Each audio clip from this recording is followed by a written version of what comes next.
Well, there are reports of deaths in Ethiopia amid protests after a popular singer known for his politically themed songs was shot dead. Thousands of fans followed Haacaaluu Hundesa's casket to protest his killing. The police are investigating what happened to the musician, who's known for songs about the rights of the Oromo people. Now, the Oromo are Ethiopia's largest ethnic group, but they've often complained about discrimination. Hundesa last week criticized Ethiopia's leadership. Well, that was in an interview to a media network that's owned by prominent government critic Jawar Mohammed, who's now been reportedly arrested. Mohammed's TV station says he was detained after his bodyguards faced off with federal police. Local media say his security team had refused orders to disarm Ababa. But the spokesman for the federal police denies that Mohammed was detained. Now, Prime Minister Abiy Ahmed is calling for calm. Well, right now we can speak to Tsadale Lema. She's the editor-in-chief of the Addis Standard, and she joins us now via Skype from Frankfurt. Tsadale, there are clearly some complex dynamics at play here, and I want to start with Haacaaluu's legacy. He was an Oromo icon. Can you give us a sense of where he sat within both Ethiopia's political and cultural scene? Thanks for having me. Yes, he is an icon. He's loved across not only by the Oromos, but also, the other people of Ethiopia. He leaves behind a legacy, an embodiment of the Oromo people's struggle for equality and justice in that country. He came to prominence during the protest, which you've been covering, the 4 years protest by the Oromo, which ushered in the current prime minister to his position now, because Haacaaluu was the melodic part of the struggle. When people were out on the street being shot at, being killed, he comforted the Oromo people with his song of revolution, with his song of love, and with his song of resistance to the system that really oppressed the people and led them into the streets. So he leaves behind a legacy of a man that, as I said in my Twitter, he's the institution of the conscience of the Oromo people.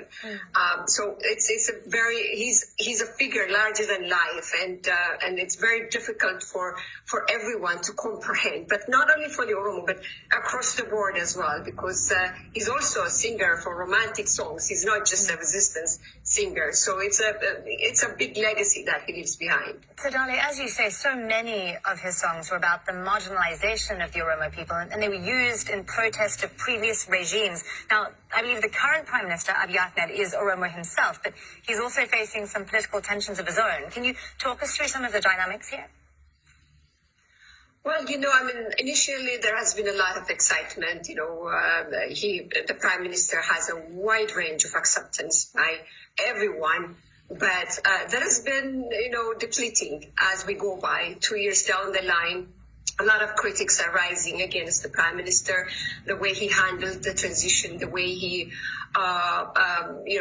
was not willing to discuss with opposition, to have a genuine dialogue, as many were calling for it. But the icing on the cake came when he, as many refer to it unconstitutionally, had the Parliament and the upper house approve extension of his time in office because of COVID.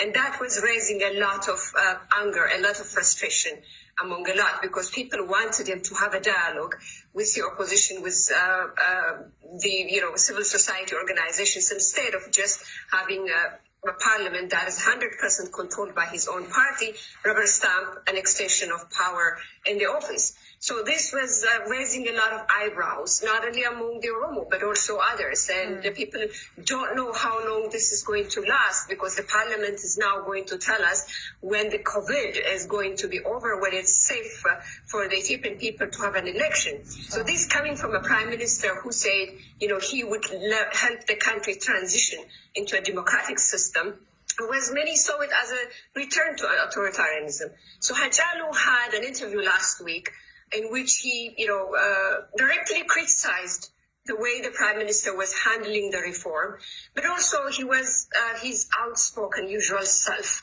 in this interview, challenging the status quo, challenging the structural, historical hegemony in that country, which he has been doing it for years and years. So he has been challenging, for example, the legacy of Menelik II, in which many other Ethiopians passionately speak about. He spoke about, he said it's a matter of when and not if, before the Ethiopian people go after the Menelik's statue in the heart of Addis Ababa, the same way statues are coming down in the rest of the world. So he spoke very critically about the established structural hegemony of the cultural domination in that country, which he feels very passionately about. So it was a very animated interview that had Ethiopians talk about it since he had given it. And there has been a lot of, online animosity as the Ethiopian politics is turning into that kind of polarization since then. He also spoke in that interview that he received constant death threats in Addis, on the streets of Addis. So he said that in that interview as well.